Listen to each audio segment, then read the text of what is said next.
Are you looking to build your dream home? I'm hanging out with Robert Naylor of Oakwood Homes, and we're going to go through the steps so that you can build your dream home.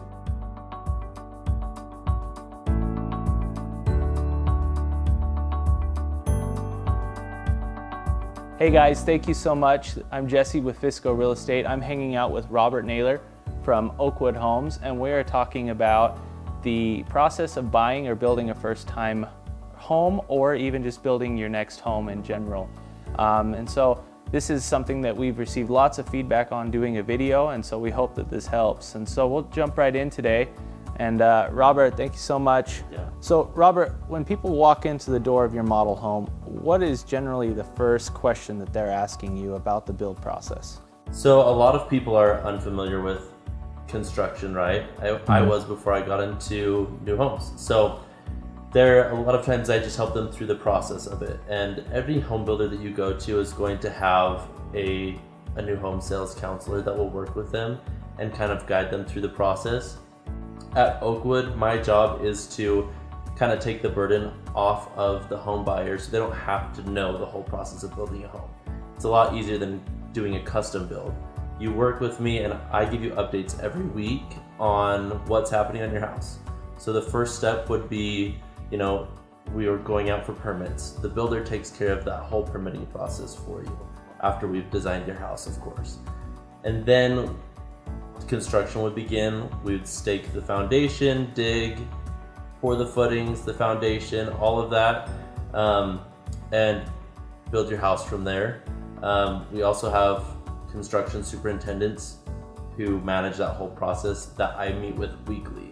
So I just had my construction meeting with my superintendent today, and then after I have that meeting, I call each of my buyers and update them on where their house is at in the process. So that's really cool to know. So it sounds like in your case, a lot of it is just on your shoulders of directing the plan. So if someone brings an agent in to work with you, how does that kind of work, and what would you elaborate on that? Yeah, I love working with agents. So I have all the agents that I work with, I send them my listings weekly so they know what's going on, because I want them to come in with our clients.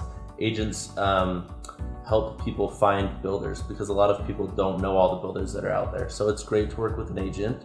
The agent also can communicate with me if there's a question that, say you brought me a client to work with, if they have a question but maybe don't want to reach out and bother me, they can talk with you. Reach out to their and you agent. may already know the answer to the question before having to come to me and ask. Perfect. So let's say someone like myself, I walk in the door and I don't have an agent. Is that still okay?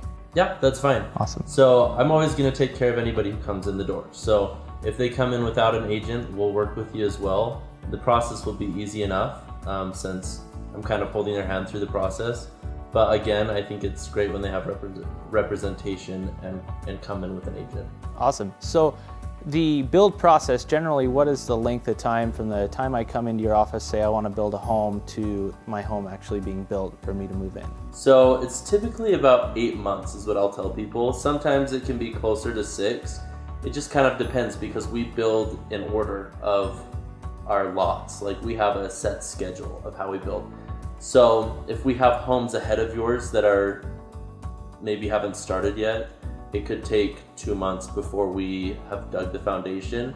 And then once we dig your house, it's usually about 5 months of construction. So that's awesome. 8 months is a great time frame.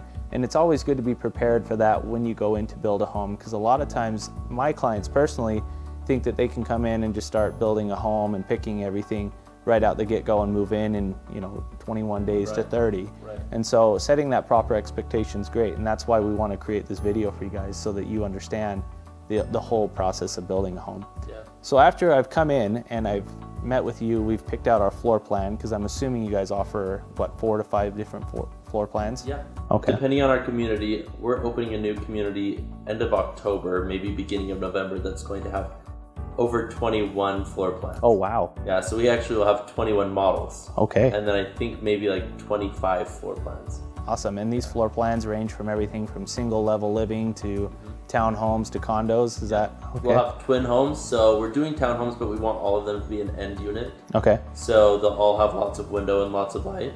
Awesome. And then we'll have our cottage homes, our single family homes, and our estate homes. Oh, very cool. Yeah.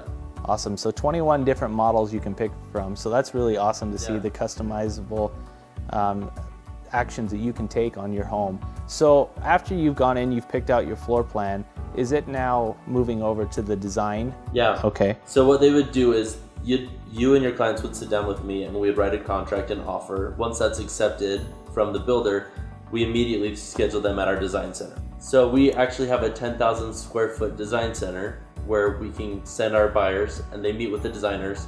They're going to sit down for 2 4-hour appointments and they're going to pick out their flooring and countertops, basically all the fun finishes that they're looking forward to in their new home. And then after that point, there's a little bit of a waiting period where we submit the papers and draw the plans to the city. Very cool. So let's say, a couple months go by and then I decide maybe that countertop's not exactly what I want. Am I allowed to change that, or is what after I've picked my finishes, is that it? So we do ask people to sign off after their second appointment and say they're done with their changes. If there's something that comes up where they are just like, I can't have that countertop anymore, I hate it, I'm having nightmares about it, what we'll do is we do allow some changes. They'll ask for a change order fee, which is typically a couple $100s, just because they may have to restock whatever they ordered or send in the plans back to the city for permits. So there is oftentimes a fee associated with changes like that if it's far in the process. So with that being said, a little bit on the money route, what is expected for a down payment? Because I know with new construction, you have a deposit for some of the upgrades and things in the home. So what does that look like for some of the new buyers? So when you come in to purchase a home with us, we're going to ask for $3,000 earnest money, and then we ask for a certain percentage of your upgrades up front. All of that money is going to go towards your down payment though. So all in, you're going to be looking at like probably $10,000 in deposits, depending on what price range you're building in. All of that $10,000 though that you're putting down is going to go towards your down payment. So none of it is a fee that we're charging. The only fee we would charge is if they do make changes late in the process. So if a buyer then decides, okay, never mind, I don't want to build, I'm assuming that $10,000 is non-refundable at that point because you've already pulled the permits and stuff. Correct. Do you see that very often? It's not super common, but sometimes things happen where buyers get a new job out of state or something happens where they can't get the financing for the home anymore. And essentially what we do is the first few days, like we give you about 10 days to secure financing or a pre-approval letter. If in that 10-day period you can't secure financing, we are going to refund your earnest money. But if you're approved and then we start the process and somewhere down the line, maybe you make a financial decision that wasn't the smartest decision and now you can't qualify or you're moving away, the builder needs to have that deposit from the buyers because they're starting a $400,000, $500,000 house for these people with $10,000 in deposits. So it's a big risk for the builder. Right, absolutely. So anytime you're building a home, it is a risk for both you and the builder in different aspects. And so as we go into closing, is there anything else that you want to add about the new build process? I mean, because at this point we've built the home, we're moving forward, it's ready to go, and now we're at the closing table buying the home. What does that look like on your end and with the financing? Yeah, so I guess just before the closing, I want everyone to know the steps that they would be involved in the home is they would have meetings with the builder. So they would have a demo walkthrough is what we call it, where they would go tape off anything in their home that they feel needs to be touched up. So we want their home to have 0 defects when we give it to them. So they would tape all that off and then they would come back the morning of their closing and they would walk through the home again with the builder to make sure those items were fixed. So when they go to the closing table, they are completely confident in the home that they're receiving. So then the title company really takes over there at the closing table and they go through all the documents with the buyers. And then once the money's all been transferred and funded and recorded, then I get a notification from the title company that I can release keys to the home buyer, and then I would deliver the keys to the home buyer for their new home. Awesome, very cool. So the title, you mentioned the title company and the lender, these are services that you can refer out from Oakwood, or you have relationships you could help people that maybe this is their first time home purchase and they don't know what to do, right? So oftentimes builders are going to have a preferred lender that you can work with, and they offer incentives for that. So some builders may offer a free upgrade to quartz countertops if you use their preferred lender, which could be a few $1,000s.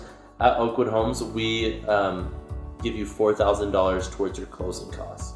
So that's a really nice incentive to have because it's less cash that you have to have up front at your closing, and you can put more towards your down payment. So we use Nest Home Lending as our preferred lender, and then we often use Cottonwood Title for all of our closings. Very cool. Yeah. And like we talked about in a previous video with closing costs, those are the costs that it takes to get your loan to fund to buy the home. So having your closing costs paid, especially $4,000, is a huge incentive to use the lender that the builder is providing.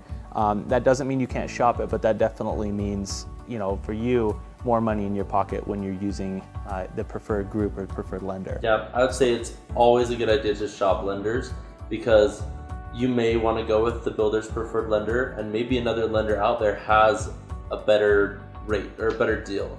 You can always take that back to the preferred lender and see if they can match that, and oftentimes they're going to try to, because they want to get that business from the builder that they work with. So the other positive thing about working with the builder's preferred lender is they're meeting constantly with the builder. So we have weekly meetings with our lenders, and they know exactly what needs to happen to get that home closed. If you use a preferred lender for a builder, you're going to close on time. Awesome. Really, Robert, it's been a pleasure talking to you about the process. I hope this helps you as the viewer. And if you have any other additional questions, you can always drop a comment below, and we'd be happy to reach out and ask. Robert here is with Oakwood Homes, and if you have any questions, you can reach out to him directly, or you can reach out to me. But like, comment, share below. If you know someone looking to build a home, talk to Robert. He's the man. So thanks so much. Have a great day.